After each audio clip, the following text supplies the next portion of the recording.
All right, a lot of people in Idaho waking up today, kind of unpacking from the weekend, are pretty thankful for a good guy with a gun. Today, they released the names of not only the shooter from the In-N-Out burger chain this weekend, obviously, but we have more details on the men who kept it from being much worse than just 3 dead and 7 wounded. Watch this. Really internalize how fast a day out getting a burger turned into the OK Corral. Watch it.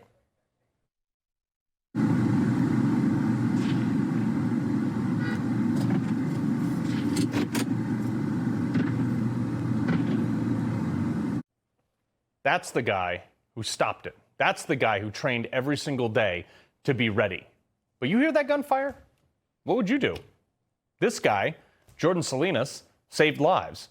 And while the left would like, or they would have liked to have him unarmed, I'm glad he was. More people are alive today because he had that gun, even per the police chief. These people are true heroes in our community, and their actions diverted the shooter and no doubt saved many lives. Thank you very much. But here's the kicker. You know why he was ready? You know why he was willing and able? He wasn't always like this. He's not a gun nut. He wasn't a military or law enforcement guy, wasn't trained, and it wasn't in his blood to do it. Want to know what motivated him? Here. In the Idaho Statesman interview he gave shortly after the shooting, he began training seriously after a 2021 shooting at the Boise Town Square Mall that killed 2 people and injured several more. The gunman said he went after soft targets. He was motivated to not be a soft target. He was motivated to be ready by tragedy and prepared himself in exactly the way our founders intended, a well-regulated militia, in this case of 1, which meant trained and disciplined. I can't believe this, but I literally said this was the case from my speech from the Gun Owners of America annual conference in Iowa on Saturday, 1 hour before this shooting happened. I was talking about it on my show. We had our studio set up out there. We did our show from here last night. And I'm looking at this. All these people, Europe, willingly turned over. The government will protect you, which the government doesn't do anything good if you've looked at the VA or anything, the DMV, for God's sake. If they say they're going to protect you, don't believe them. And the only people who are trying to take your guns away are people who are probably about to do something that you might want to shoot them over. You can, fight for your guns now, or you can fight for your life later. And an hour after that speech, this happened. And a guy who made the conscious decision to not be a victim was there, ready, willing, and able. And those who seek to demonize guns, what would have been the outcome if you had your way? Where this guy would not have been able to legally acquire and train with a firearm. It took the cops like minutes to get there. We know criminals get guns no matter what the laws are in whatever country they want them in.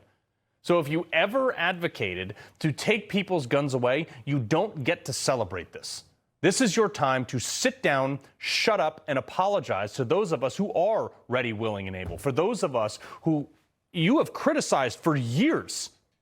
We have been doxxed, discriminated against, our data has been leaked, and we sometimes pay hundreds of dollars for the permit to save your ass. All while you laugh at us and tell us, we don't need the very thing that saved everybody not everybody, but more people that day. We saved the sheep. Saturday showed that all of those who criticized us were wrong and we were right. And this is why I advocate to never vote for anyone who has ever voted against your guns. When one of your elected officials, a state rep, I don't care if it's a mayor or the dog catcher, if they ever vote on any aspect of any gun control whatsoever, it's like all taxation is theft, all gun control is unconstitutional. If they vote for that, you lock them out of your life. I don't care if they're your neighbor. I don't care if they're the godparent to your kid. If you vote against my guns, I do not speak to you anymore. I do not support you. I will never help you again. And I will actively campaign against you. I definitely won't campaign for a Democrat, but I will campaign to make sure that you never hold a seat of power ever, ever, ever again. Because if all those people got their way, more people would have been killed on Saturday. And I have said this many times over the years. Be a threat. You should want to, and you should be able to be a threat. A threat to the bad guys is the greatest deterrent. They love soft targets. Over 90% of these shootings, they happen in gun-free zones. We know shooters have actually driven further to reach a softer target that bans guns. There was a study done, actually, among convicted pedophiles. And the number one way they chose their child victim is the father a threat. If that doesn't motivate you to be capable of being a monster, I don't know what will. I tell my kids all the time, we do a lot of hunting. We go out in the dark in the morning, and then we come back in the dark in the evening. And they used to ask me, are you afraid of the dark? I always told them no. I teach my kids to be the thing in the dark that everything else is afraid of. You do that, you train like that, you will live the most peaceful life of anyone. We need more Jordans and Kyle Rittenhouses and Daniel Pennies and Stephen Willifords and less feminists and liberal arts professors and community organizers. Give me sheepdogs, not sheep.